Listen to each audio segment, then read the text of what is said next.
On se retrouve pour investir 1000 € ensemble et je vous rappelle l'intérêt de ce format, c'est parce qu'il y a pas mal de gens qui rejoignent cette chaîne parce que je traite de sujets politiques, mais je veux qu'un maximum de gens comprennent que si l'on veut être vraiment souverain et être vraiment libre de ses opinions, il faut se construire de l'indépendance financière et l'investissement est une très bonne manière de construire son indépendance financière. Évidemment, la priorité, c'est d'augmenter son revenu actif, c'est-à-dire de créer des choses, de les offrir au marché, parce que c'est comme ça que vous allez pouvoir vous construire du revenu actif. Et si je repars constamment de cette notion de revenu actif, c'est pour que vous vous fassiez pas avoir, notamment parce qu'en ce moment on est en plein bull run crypto, donc vous allez voir de plus en plus d'histoires apparaître de gens qui n'avaient que 100 € et qu'aujourd'hui ils sont millionnaires parce qu'ils ont fait les bons paris sur les bonnes cryptos et ce genre de choses. Ne vous faites pas avoir. La bourse, ce n'est pas quelque chose qui va vous rendre riche, sinon c'est que vous n'êtes pas sur un modèle d'investisseur, mais vous êtes sur un modèle de parieur, c'est-à-dire que vous voulez mettre votre argent pour acheter un ticket de loto, et comprenez bien que si vous pensez que vous allez faire 1 million en investissant 100 €, eh bien c'est que vous avez exactement le même genre de chance que ça se produise que quelqu'un qui achète un ticket de loto. Donc la bourse, ce n'est pas quelque chose qui va vous rendre riche, ce qui va vous rendre riche, c'est de travailler, c'est de développer vos connaissances, vos compétences, de créer des produits, de vendre des services qui seront utiles aux autres. Et une fois que vous avez commencé à augmenter votre revenu actif, enfin vous pouvez le faire entre les deux. Moi j'ai fait les deux choses en même temps, j'ai commencé à investir au début avec des petites sommes, mais ce qui m'a permis d'augmenter l'argent que je pouvais investir, c'est que j'ai augmenté mon revenu actif. Donc très important pour moi de recommencer par ça, parce que c'est aussi mon rôle de pédagogue, que de rappeler qu'on ne devient pas riche avec la bourse. La bourse, ça permet simplement de décupler l'argent que vous avez gagné à la sueur de votre front. Mais même si vous êtes au tout début de votre parcours de liberté, si par exemple vous êtes encore employé et que vous commencez juste à réfléchir à vous créer un side business, le fait de commencer à investir, vous allez déjà sentir le début de la liberté, à savoir je ne suis plus simplement dépendant de cet échange que je fais avec un patron, à savoir je te donne du temps, tu me donnes de l'argent et si je suis un bon employé, tu vas pouvoir m'augmenter un petit peu. Quand on commence à investir, on se construit une autre source de revenus et c'est déjà le début de la liberté. Alors, on va investir 1000 € dans ce portefeuille et si je vous montre ces vidéos, c'est parce qu'il y a pas mal de gens qui arrivent dans l'investissement et qui pensent que c'est hyper compliqué alors qu'en fait c'est très simple, on clique sur un bouton et bim, on a commencé à investir. Donc on va revoir les bases dans cette vidéo. Alors pour commencer, petit point sur la performance de ce portefeuille, c'est pas génial hein, et honnêtement ce portefeuille c'est pas un bon exemple de ce qu'il faut faire parce que j'ai fait sous vos yeux toutes les erreurs des débutants, à savoir avoir un portefeuille qui est beaucoup trop dilué et un portefeuille trop dilué, eh bien c'est quelque chose qui dilue la performance et en fait ça sert pas à grand chose parce que honnêtement vous achetez un ETF du monde entier, vous n'avez pas besoin de plus parce que vous êtes déjà ultra diversifié. Mais voilà, j'ai fait comme ça et finalement je trouve que ça a pas tellement d'intérêt de vendre des positions parce que toutes les fois qu'on vend des positions, on se mange la taxe sur les opérations boursières là. C'est pas énorme hein, mais c'est quand on commence à avoir des grosses positions, même je sais pas combien c'est la taxe sur les opérations boursières, c'est peut-être un truc du type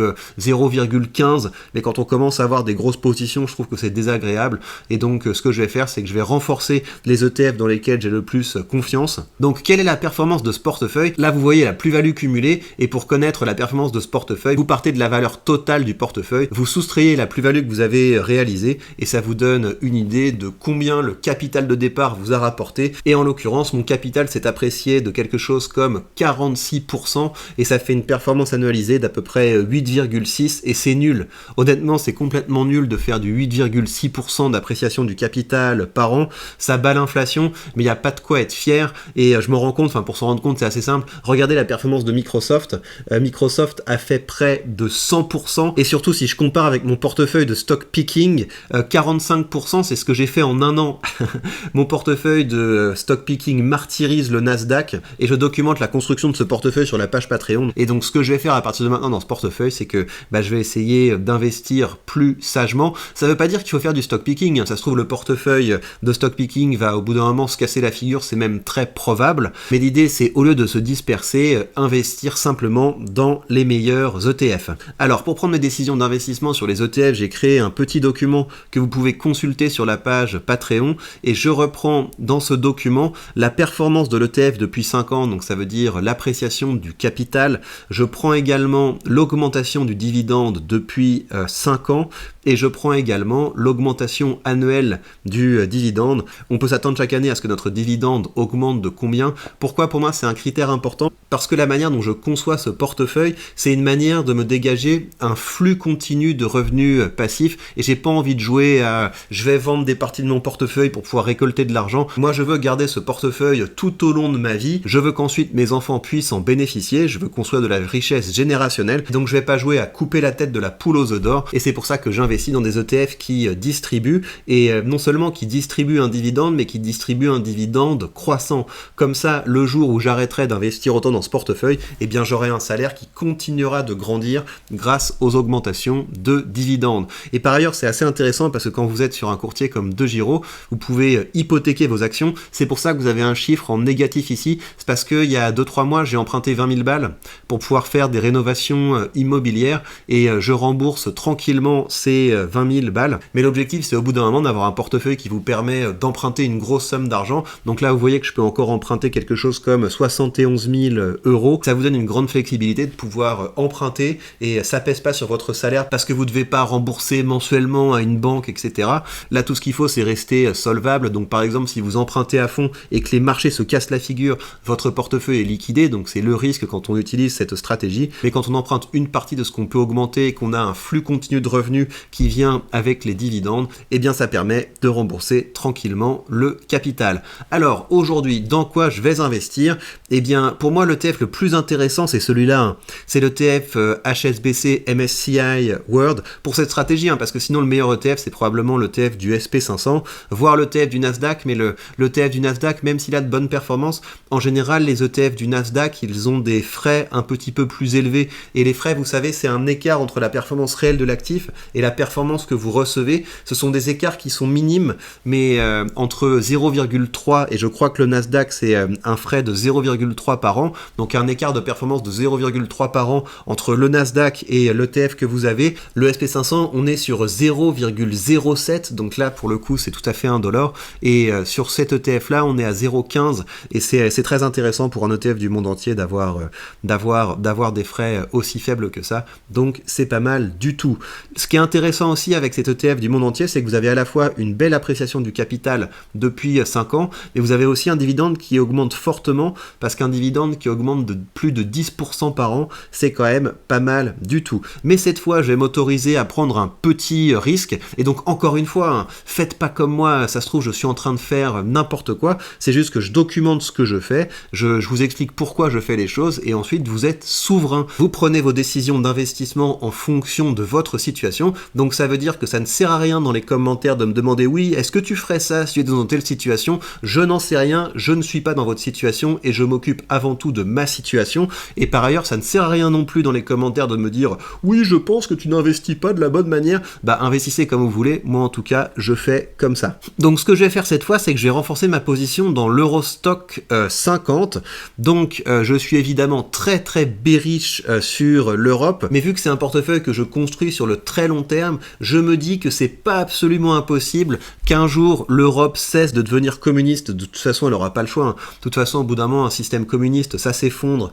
et quelque chose se reconstruit derrière, mais en attendant les entreprises que vous avez dans l'Eurostock 50, ce sont des entreprises qui sont de qualité et qui sont sous-évaluées par rapport à leurs équivalentes américaines, pour de bonnes raisons, hein, parce qu'on a toutes les raisons du monde de préférer les États-Unis à l'Europe, mais quand je vois ça, je me dis c'est pas si mal. Notamment parce que la plus grosse position dans cet ETF, c'est ASML Holding, que j'investis pas dans ASML Holding par ailleurs, et que je trouve que c'est quand même le haut du panier mondial, hein, ASML Holding, et vous commencez à avoir d'ailleurs des youtubeurs américains qui disent tiens mais cette action c'est quand même le top du top, parce qu'elle est dans beaucoup de portefeuilles de gérants qui surperforment le marché, puis les autres grosses lignes, vous les connaissez toutes. Alors je trouve qu'il y a quand même beaucoup de France, il y a beaucoup trop de France dans cet ETF, ce qui est un problème évidemment, parce que la France c'est quand même le phare du communisme mondial. On est sur un ETF dont la performance depuis 5 ans ans est plutôt décrochée par rapport à celle du monde entier ou des États-Unis, ce qui est normal, parce qu'il y a un biais bearish sur l'Europe qui est tout à fait justifié. Mais ce qui est par contre intéressant, c'est que vous avez un dividende qui est en forte augmentation, et c'est peut-être pas génial les 50% de performance depuis 5 ans, mais quand vous comparez avec les ETF à haut dividende, c'est quand même bien au-dessus. Évidemment que mes plus grosses positions, ça restera dans le SP500 et dans le monde entier, mais je me dis que diminuer un petit peu mon coût moyen sur cet ETF aujourd'hui, ce n'est pas délirant. Et pour ce qui est du rendement de départ, on est à 3%, donc ça permet comme ça d'avoir ce petit flux continu d'argent qui arrive sur le portefeuille et qui permettra de rembourser mes emprunts présents et futurs. Donc pour acheter, simplement, il suffit d'appuyer sur acheter, au la quantité qu'on veut, et c'est aussi simple que ça. Donc je vais investir 1000 €, donc je vais en prendre 20. Et si je mets mon portefeuille dans Google Sheets, ça donne une répartition comme celle-là. Alors évidemment, je peux mettre plein d'autres répartitions, mais j'ai décidé de mettre ici le monde. Donc ça, c'est les ETF qui reproduisent l'indice du monde entier. Ça, c'est le SP500, ça, c'est le Nasdaq, ça, c'est l'Europe. Et ce qui saute aux yeux, c'est que ma part dans les ETF à haut dividende est encore bien trop importante. Et ça va se réduire au fur et à mesure qu'à partir de maintenant, je vais investir surtout dans le Nasdaq et surtout dans le SP500. Mais donc, pour expliquer la sous-performance de ce portefeuille, mais donc si on veut expliquer la sous-performance de ce portefeuille, à savoir un portefeuille qui a fait quelque chose comme 8,5% par an, eh bien c'est assez clair que le problème est là, et donc ça me permet d'avoir un objectif clair pour mes prochains investissements, diminuer cette part des ETF à haut dividende en investissant dans cette part du portefeuille. Je vous rappelle comme d'habitude que vous avez sous cette vidéo le lien pour commencer à investir avec un très bon bonus si vous choisissez ce courtier de Giro. Et pour ce qui est de la partie revenus actifs, je vous invite à recevoir les articles que je vais vous envoyer à partir de mardi, donc vous mettez votre mail ici et vous ne manquerez pas ces articles où je vous détaillerai les meilleures choses que j'ai apprises sur la manière dont on crée un side business rentable. Prenez bien soin de vous et à très vite.